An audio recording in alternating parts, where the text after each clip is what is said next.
hadir kok dari Palembang aja. Naik pesawat tuh.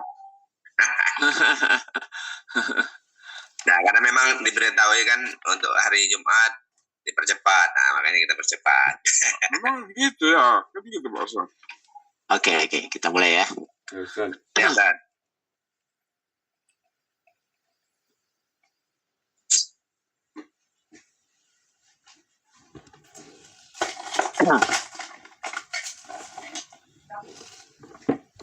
Bismillahirrahmanirrahim. Assalamualaikum warahmatullahi wabarakatuh. Waalaikumsalam warahmatullahi wabarakatuh. Innal hamdalillah nahmaduhu wa nasta'inu wa nastaghfiruhu wa na'udzu billahi min shururi anfusina wa min sayyiati a'malina. May yahdihillahu fala mudilla lahu wa may yudlilhu fala hadiyalah. Asyhadu an la ilaha illallah wahdahu la syarika lah wa asyhadu anna Muhammadan abduhu wa rasuluhu la nabiyya ba'dah. Alhamdulillah, Bapak Ibu yang dirahmati Allah, kita senantiasa bersyukur kepada Allah Subhanahu wa taala. Kita mengucapkan alhamdulillah dan secara fisikal mensyukuri segala nikmat yang telah diberikan oleh Allah Subhanahu wa taala, baik dengan ucapan maupun memanfaatkan semua nikmat yang telah Allah berikan tersebut dalam rangka untuk ketaatan kepada Allah Subhanahu wa taala. Kita sampaikan salawat dan salam kepada teladan kita Rasulullah Muhammad sallallahu alaihi wasallam. Beliau adalah Rasulullah yang sengaja diutus oleh Allah Subhanahu wa taala untuk menyampaikan risalah Islam kepada seluruh manusia di akhir zaman ini. Ya. Kita beruntung menjadi umat Rasulullah Muhammad sallallahu alaihi wasallam karena Rasulullah adalah khatamul anbiya, ya. Beliau adalah penutup daripada para nabi dan beliau membawa ajaran yang sempurna, ya, menyempurnakan semua ajaran yang telah dibawa oleh para nabi dan rasul sebelumnya.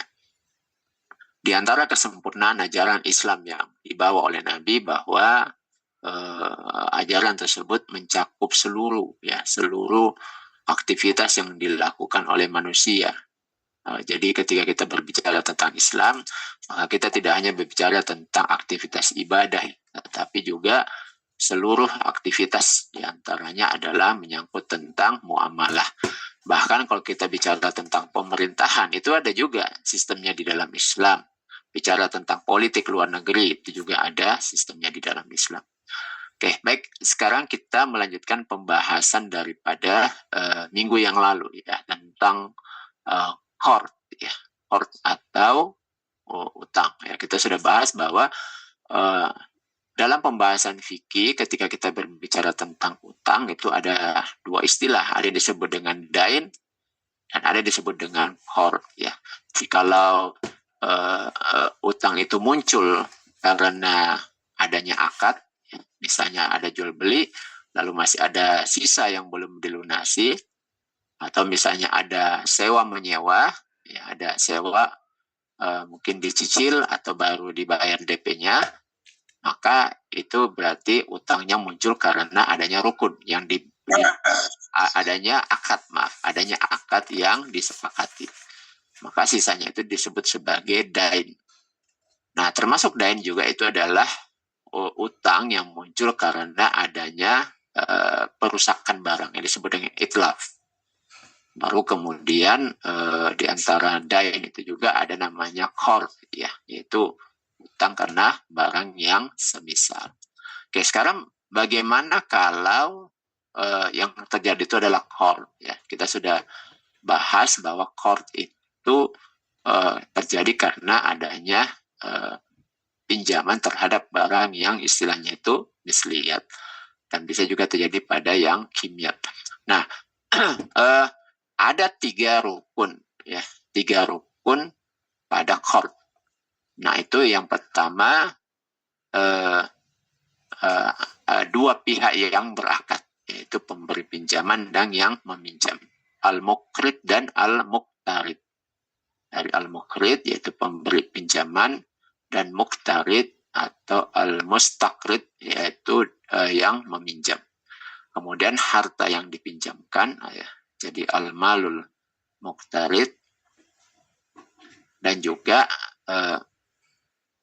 sigot, ya, ijab dan qabul.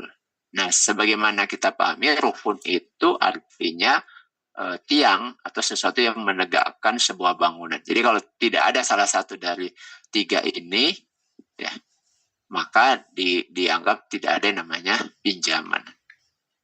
Jadi sebagian juga membuatnya jadi 4 karena peminjam dan orang yang meminta pinjam itu dipisahkan. Tapi ada juga yang menyatukan seperti ini. Nah, kemudian syarat untuk rukun yang pertama, ya. Jadi untuk pemberi pinjaman muqrid itu haruslah orang yang berakal. Maka tidak sah kalau dia itu tidak berakal dan juga balik. Balik itu artinya dia sudah dewasa.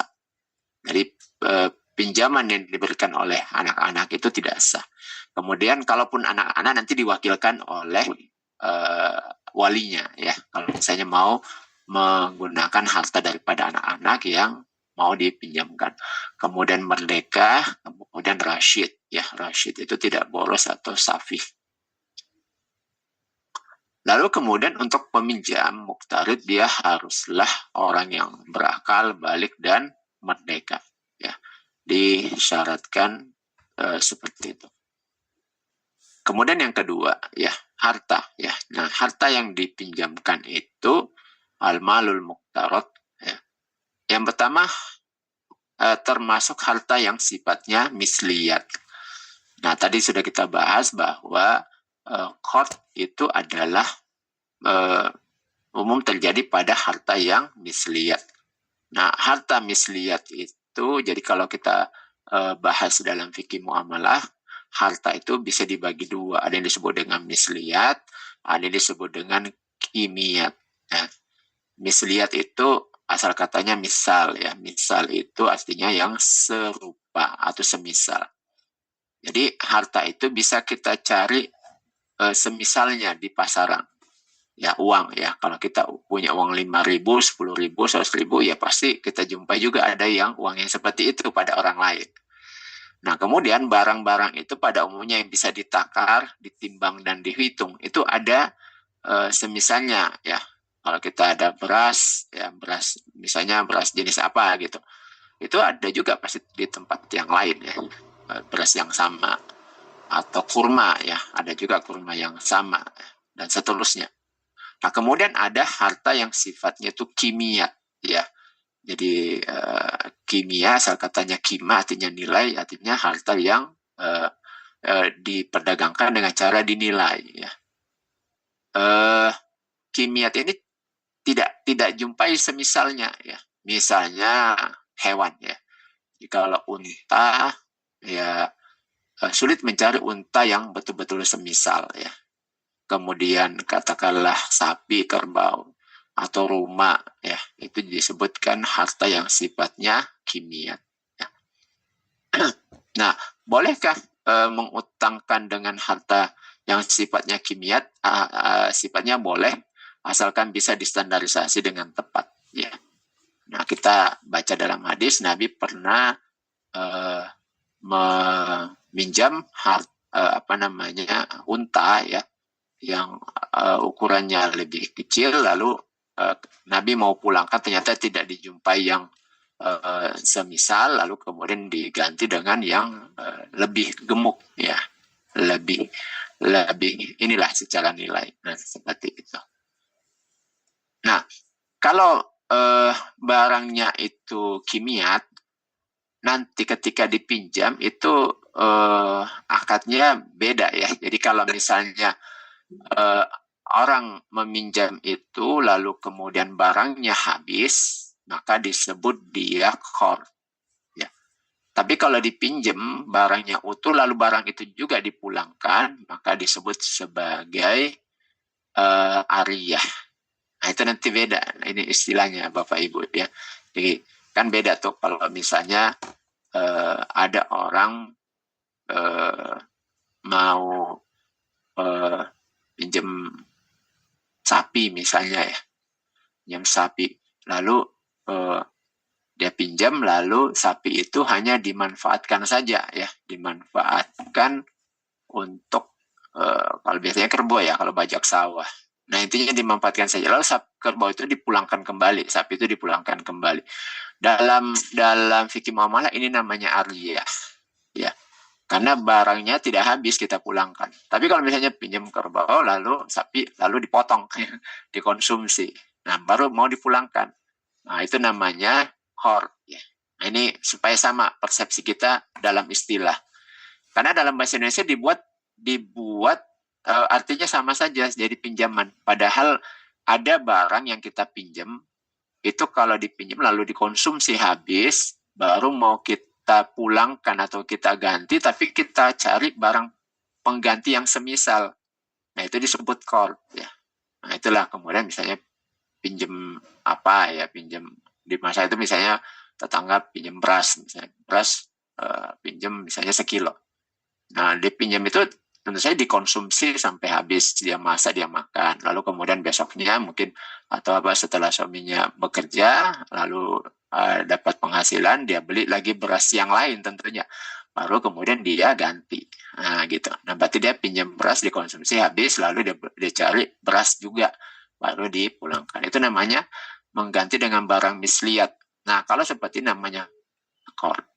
Tapi kalau misalnya kita pinjam mobil orang, ya kan, nah mobilnya kan tidak habis itu. Setelah kita pinjam, manfaatnya saja kita pakai, baru kita pulangkan mobilnya. Nah itu disebut dengan ariyah. Nah itu nanti istilahnya berbeda. Nah kemudian hartanya merupakan ain atau barang. Maksudnya itu bukan manfaat atau jasa. Jadi utang itu terjadi pada barang. Utang tidak terjadi pada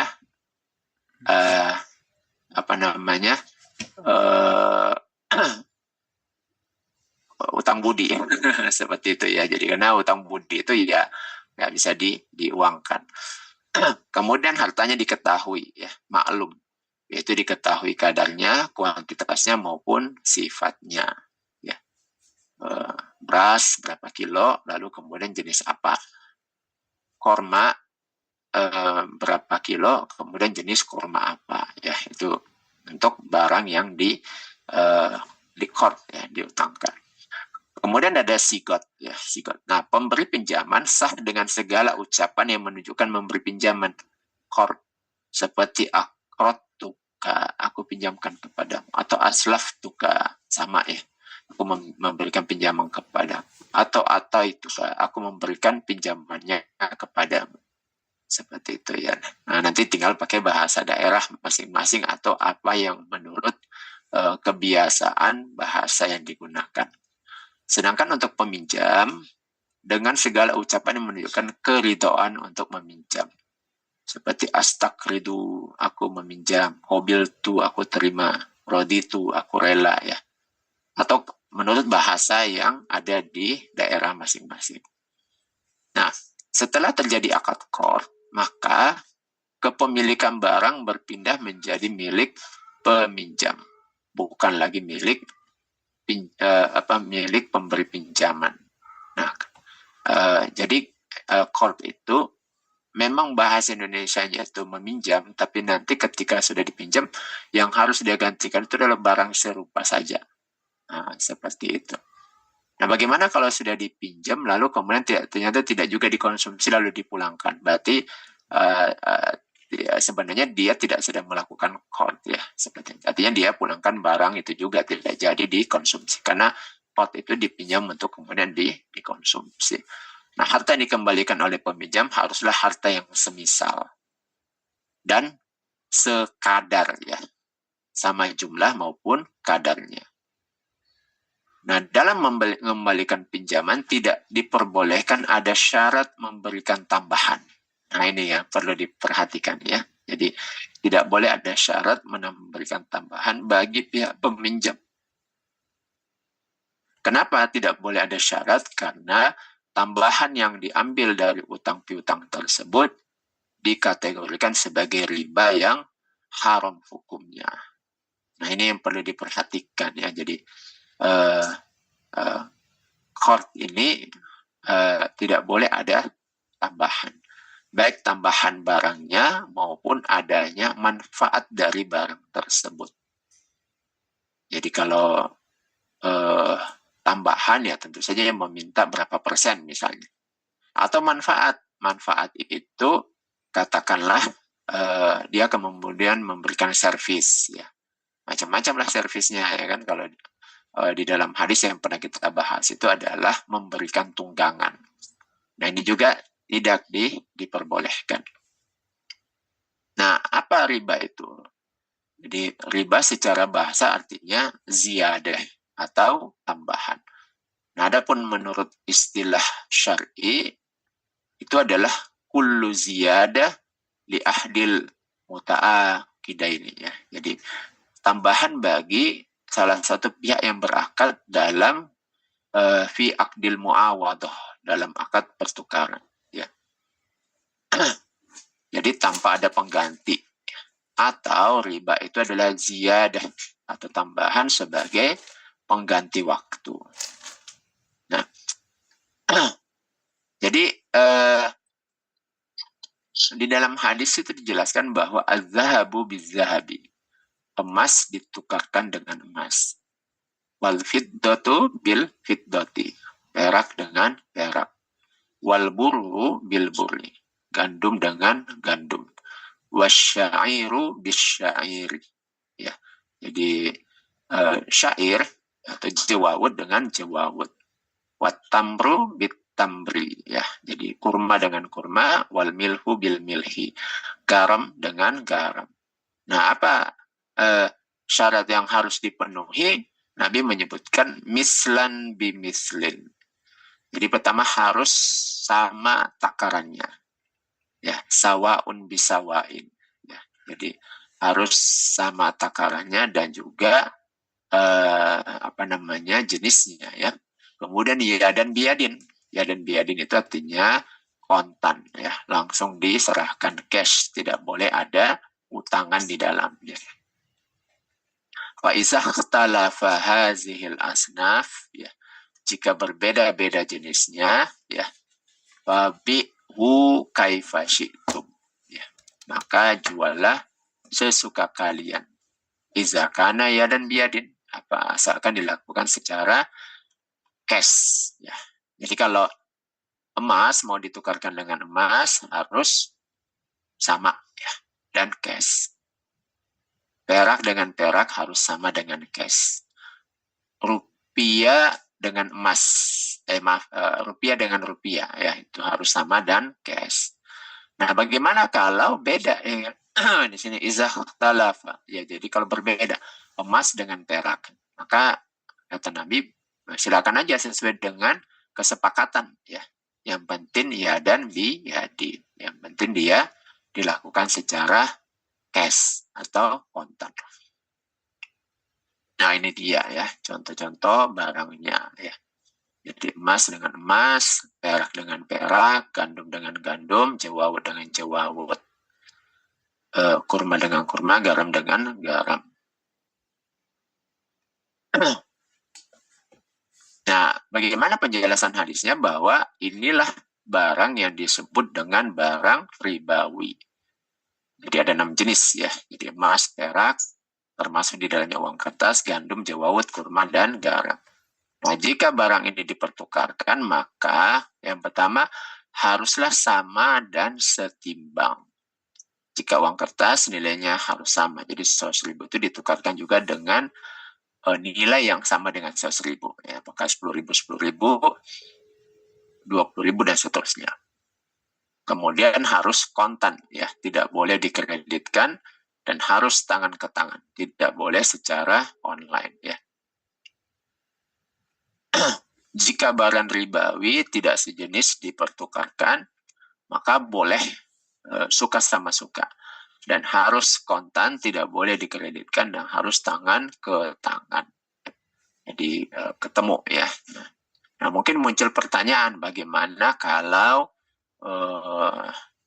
kotanya berbeda ya. Nah kalau kotanya berbeda dan kita ingin melakukan transaksi seperti itu, maka kita boleh mengirimkan wakil ya. Jadi wakil itu boleh juga orang yang kemudian kita sewa ya, kita sewa orang lain, atau boleh juga ya teman ya kan, teman kita minta atau keluarga untuk kemudian mewakili kita melakukan transaksi. Nah, itu kalau kemudian dia berbeda kota ya. Nah, ada istilah riba nasiah, yaitu ziyadah atau tambahan sebagai pengganti dari waktu atau tempo. Namanya disebut juga dengan riba jahiliyah. Karena memang ini sudah masyhur di zaman jahiliyah. Nah, bentuknya bagaimana? Pada zaman jahiliyah itu, seseorang meminjamkan harta kepada orang lain untuk masa tertentu. Kemudian dia mengambil persentase tertentu dari harta tersebut setiap bulan, sedangkan pokok hartanya tetap. Ya, jika peminjam tidak mampu melunasi pada waktunya, diberi waktu tambahan ya, dan pungutan tambahan. Nah, seperti itu. Ini sekarang lebih-lebih lagi kan, banyak yang terjadi. Nah, itu sudah terjadi sejak zaman jahiliyah. Nah, apa dalilnya bahwa kita itu tidak boleh mengambil manfaat daripada qard ya. Jadi dalam hadis sebutkan kullu qardin jarra manfa'a fahuwa riba.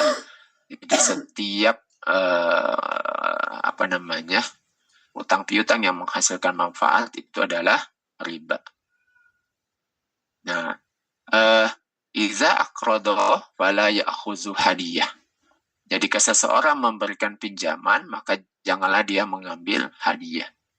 Nah, gitu ya. Jadi kalau nabung di bank ya berarti hadiahnya itu tidak diperbolehkan.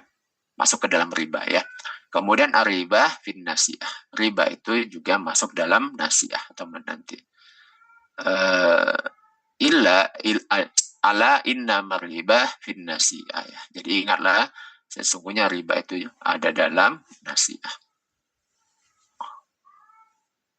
Nah, dari Abu Burda bin Abi Musa, aku datang ke Madinah dan bertemu dengan Abdullah bin Salam.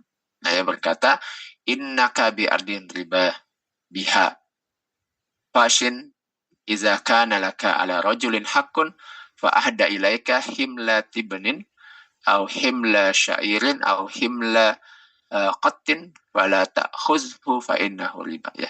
Jadi ini adalah pesan daripada sahabat ya. Aku datang ke Madinah dan bertemu dengan Abdullah bin Salam yang berkata, kamu hidup di dalam sebuah negeri di mana riba tersebar luas.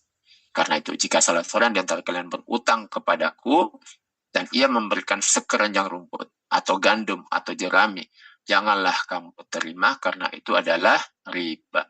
Ya, gitu ya.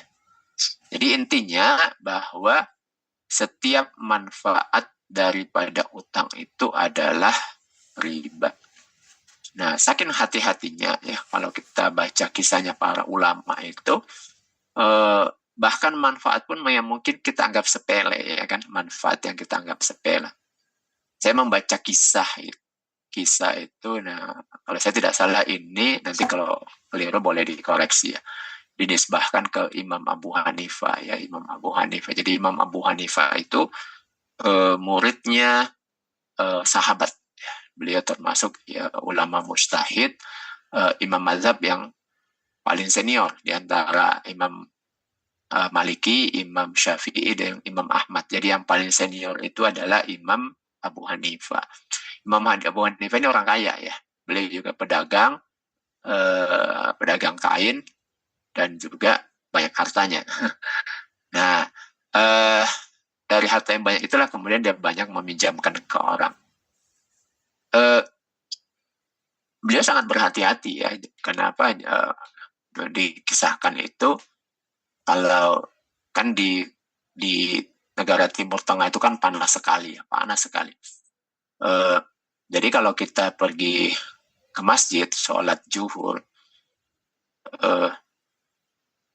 azan itu kan setelah matahari sedikit tergelincir ya, sampai kemudian suatu bangunan itu ada bayangannya ya.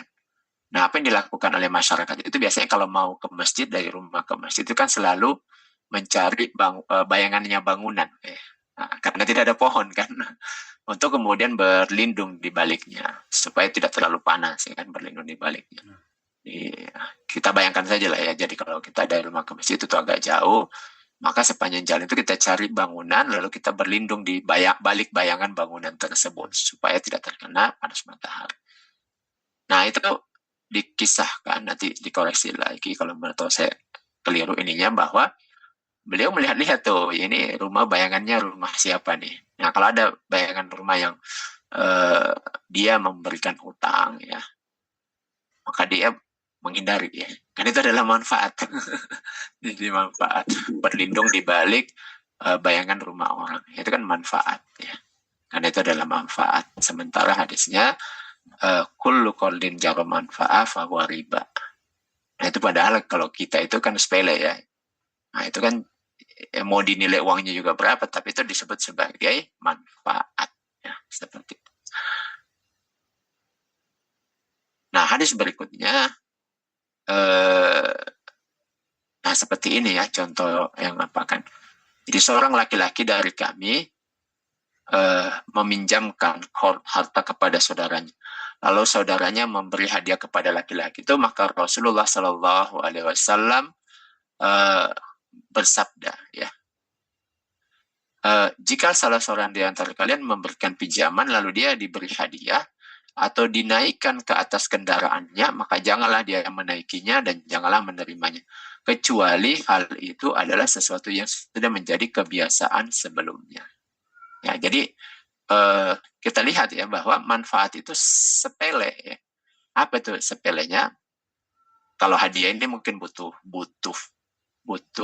apa ya, butuh barang untuk dihadiahkan. Tapi kalau misalnya hanya ditawari numpang, nebeng ya kan, nah itu kan sepele bagi kita ya. Tapi itu pun dilarang oleh Nabi ya. Jadi tidak boleh menaiki kendaraannya. Jadi kenapa? Karena kecuali itu sudah terbiasa dilakukan sebelumnya. Jadi disyaratkan bahwa manfaat itu boleh kita terima kalau sebelumnya sudah terbiasa. Nah, kalau misalnya ada orang yang kita beri pinjaman, lalu kemudian ketemu di jalan, dia nawarin, Pak udah makan siang belum? Belum. Yuk, makan siang yuk, tak traktir ya kan. Nah, maka itu adalah, kalau sebelumnya tidak pernah ya, maka traktirnya adalah riba. Tapi kalau sebelumnya sudah biasa, udah teman akrab, udah lama berteman sejak SMA misalnya kan sampai sekarang, maka itu tidak apa-apa.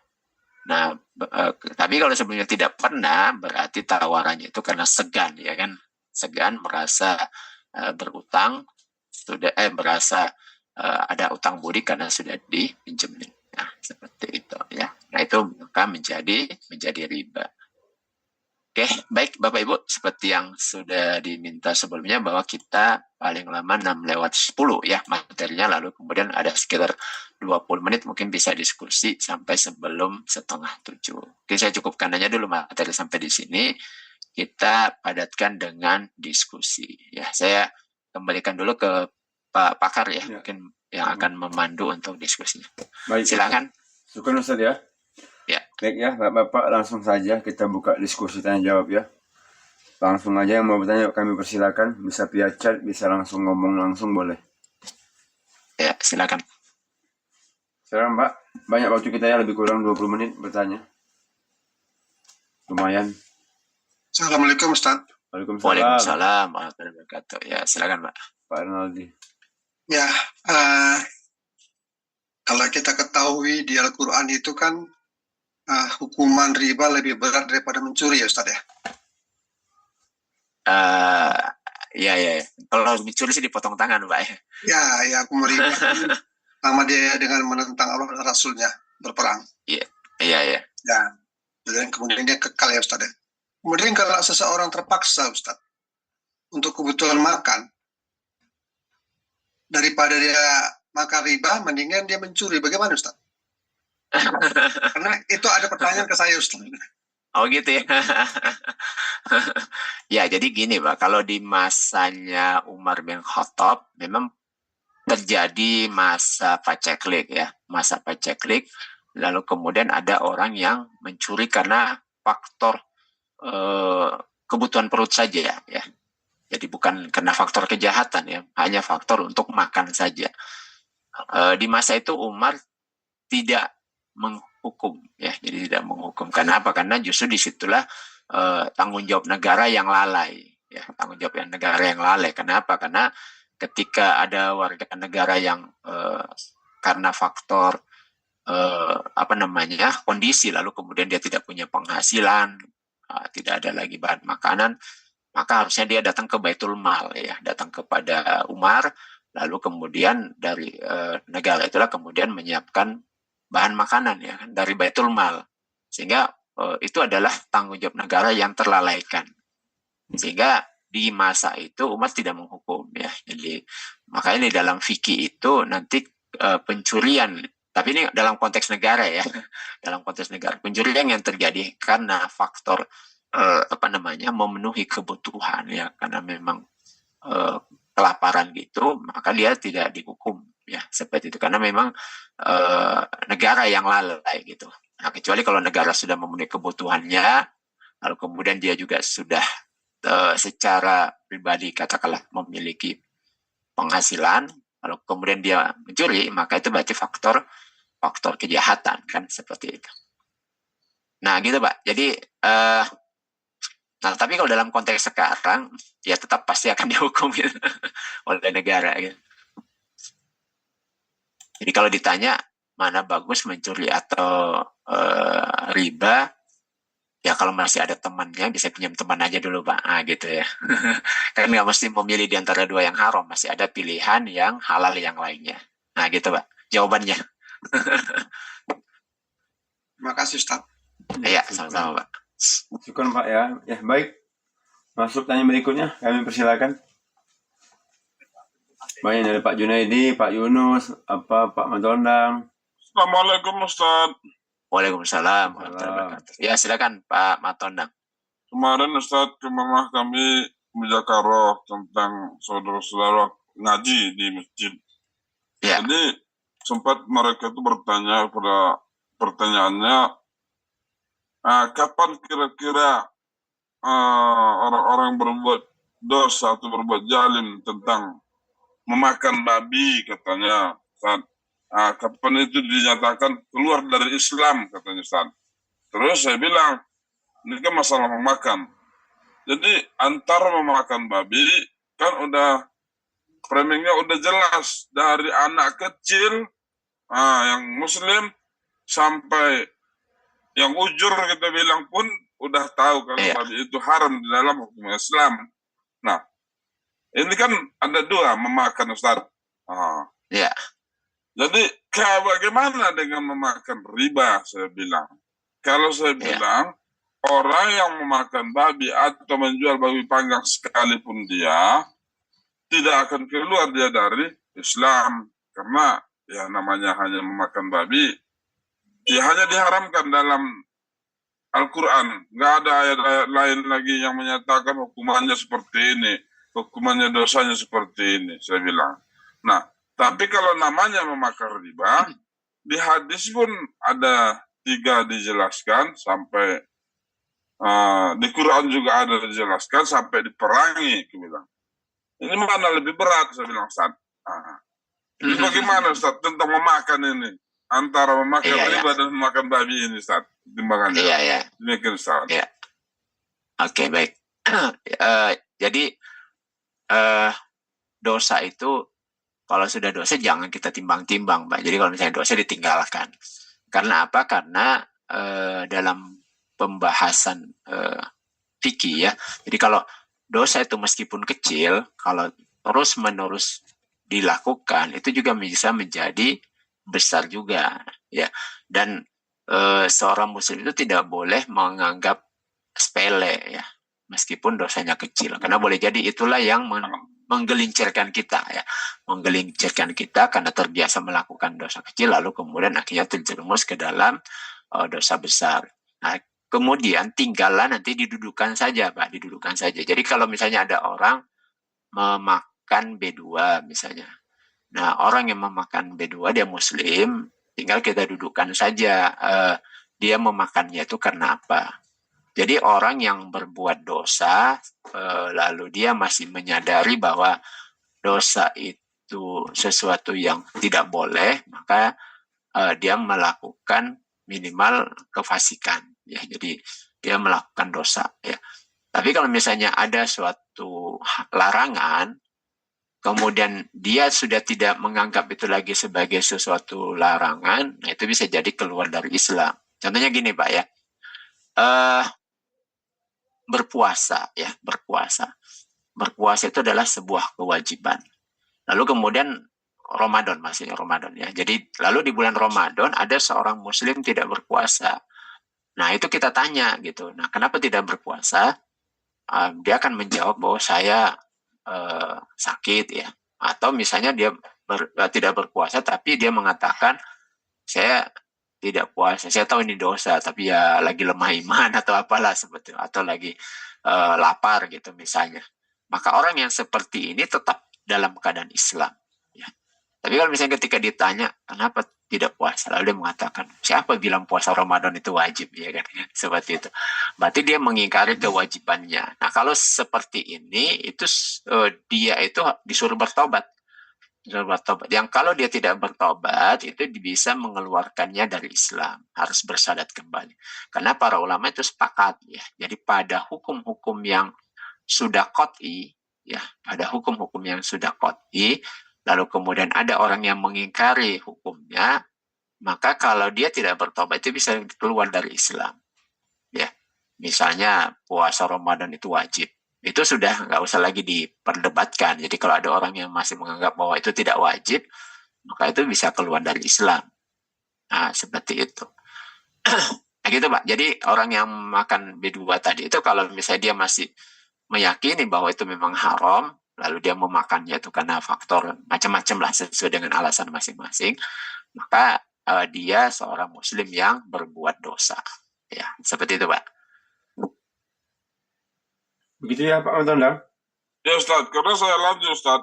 Orang kan sekarang banyak tahu Ustaz, antara memakan itu yang di dalam sini Ustaz, dan ada yang memakan yang bagaimana, yang betul-betul batil, yang ada wujudnya Ustaz. Ya. Terus yang satu kan memakan yang gaib namanya, maka yang satu bisa digaji lagi katanya.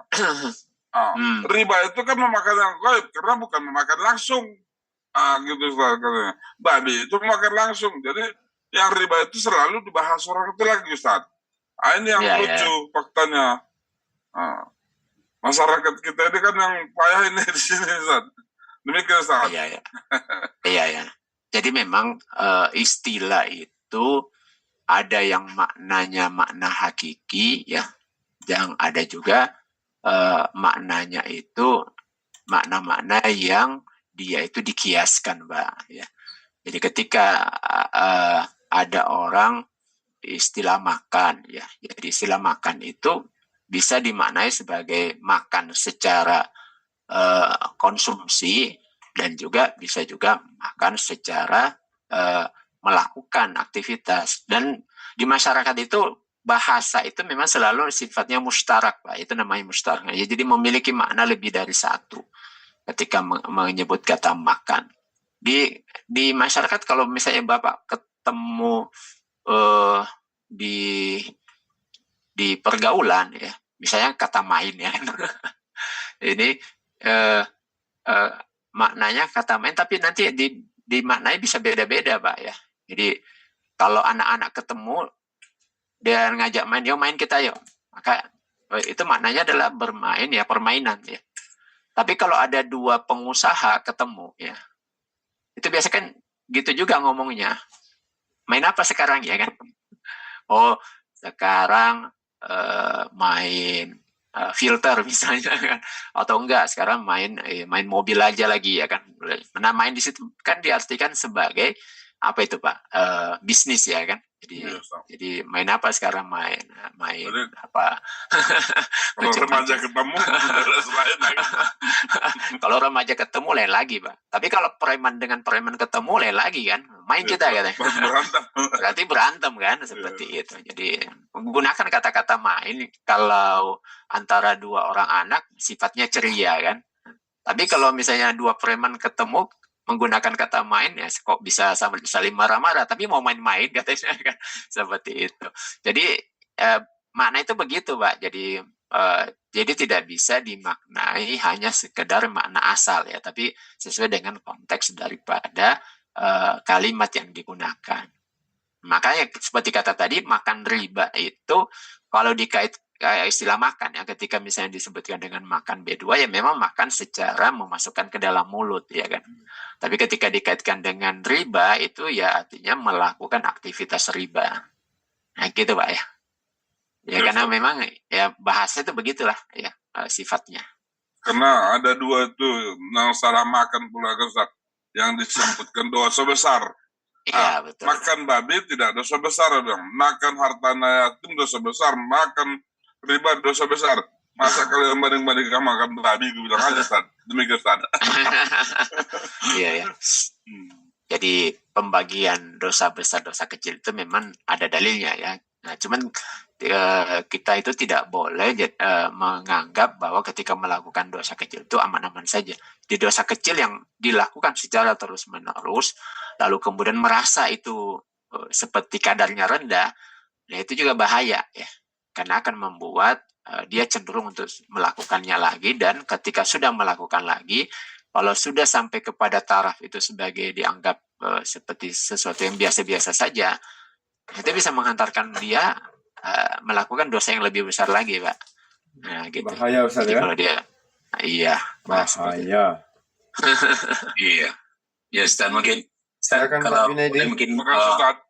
iya Pak. untuk yang Silakan. pemahaman barusan Junaidi, Pak iya. Mat Undang sampaikan, kalau pemahaman saya sih, kalau saya sih gini kan udah Ya. dalam Al-Quran kan udah disampaikan bahwa babi itu ada haram dan Ya. riba itu juga.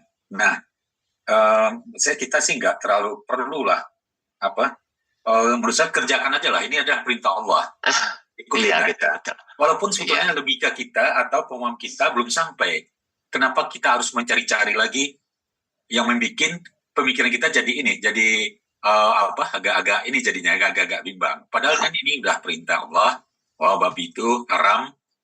Nah, Iya. itu udah perintah Allah. Nah, kalau logika kita, walaupun logika kita menjelaskannya belum pas tapi ya ini perintah ya kerjakan aja gitu. Kita ikutin aja perintah Allah ini, jangan makan babi gitu kan. Walaupun sekarang mungkin secara teknologi babi itu virus-virusnya bisa dihilangkan. Nah, kan enggak, untuk manfaat kesehatan kan udah nggak ada lagi. Nah, apakah hal ini akan menjadi pemahaman yang merubah kita? Nggak apa-apa lah makan misalnya gitu. Iya. Kalau saya pikir gitu aja, jadi jangan terlalu ini kali lah gitu, Iya. Kalau ada perintah ya kita kan taat dengan perintah Allah, dan apalagi dalam Al-Quran ini kan antara babi, riba, mungkin sedikit itu Ustaz, walau kalau ada pemahaman yang salah Ustaz. Iya, baik. Terima kasih Pak Juni. Jadi intinya begini ya, sebagai hamba Allah yang doif, ya hamba Allah yang lemah, cara berpikir kita sederhana saja ya. Jadi kita ini adalah makhluk yang diciptakan oleh Allah. Berarti Allah yang paling tahu aturan yang terbaik pada kita. Ketika diperintahkan itu sesuatu yang baik, ketika dilarang maka itu pasti akan memberikan kemudorotan ya, memberikan kerusakan bagi kita. Apakah itu bisa dijangkau oleh akal kita atau tidak? Nah itu pokoknya kita setiap sesuatu yang dilarang berarti harus ditinggalkan. Kalaupun sekarang belum mampu dijangkau oleh akal, ya diterima saja dulu. Karena banyak sekali hal-hal yang sebenarnya tidak bisa kita jangkau dengan akal, tetapi dengan keimanan itulah ya kan, seperti, atau bahkan mungkin nanti baru kemudian akan terbukti. Karena kan ayat-ayat Al-Quran itu juga banyak hal-hal yang kemudian belakangan baru terbukti ya. Jadi kisah tentang Fir'aun ya kan, Fir'aun itu kan jasadnya baru ditemukan sekitar tahun 1800-an ya, baru ditemukan dalam keadaan utuh. Padahal itu sudah dikabarkan oleh Al-Quran sejak di masa Nabi, berarti kan sekitar 1300 tahun sebelumnya. Kabar tentang dua lautan yang terpisah, ya kan, dalam surah Al-Kahfi itu ya. Nah sekarang baru kemudian viral kan dengan ditemukannya ternyata ada lautan yang kemudian airnya terbagi dua ya, bahkan membentuk seperti garis dan yang lain-lain ya, seperti itu. Oke, baik Bapak Ibu, mungkin ada lagi atau dicukupkan? Masih ada Ustadz, dikit aja Ustadz. Iya, oke, baik, silakan. Boleh Pak ya. Ya, Terakhir Pak ya. Ya. Kasusnya saudara kita Pak Yanto, Pak. Iya. Ya, kan menolak menjaga bertugas di bank, ya. Iya. Sebenarnya kan nggak jauh beda dengan cleaning service, Ustadz. Pertama dia bukan digaji di bank itu, kemudian dia tujuannya bukan syarat orang yang terlibat riba itu kan salah satunya saksi. Iya. Saksi Iya, yang betul. kedua. Kalau mereka itu kan Iya. di bank itu kan tidak semuanya ada riba, Ustadz ya. Iya, betul. Iya.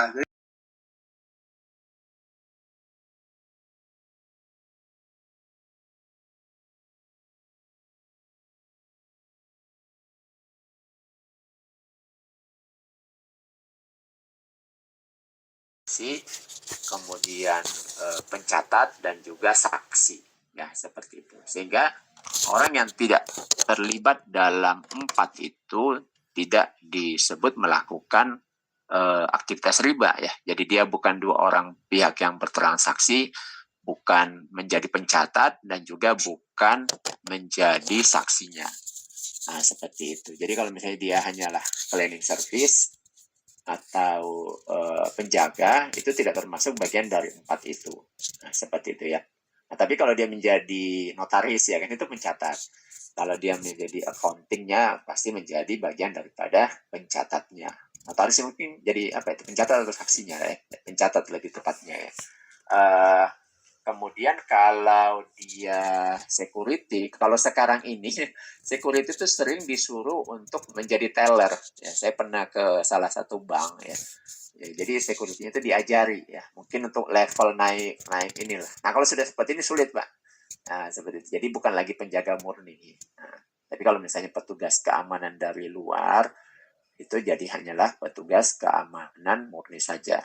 Nah, tetapi begini sekali lagi, ini memang masuk ke wilayah yang sesuatu yang sudah dipahami, sesuatu yang riba, maka kalau misalnya masih ada alternatif lain lebih bagus Pak untuk menjaga diri ya, seperti itu.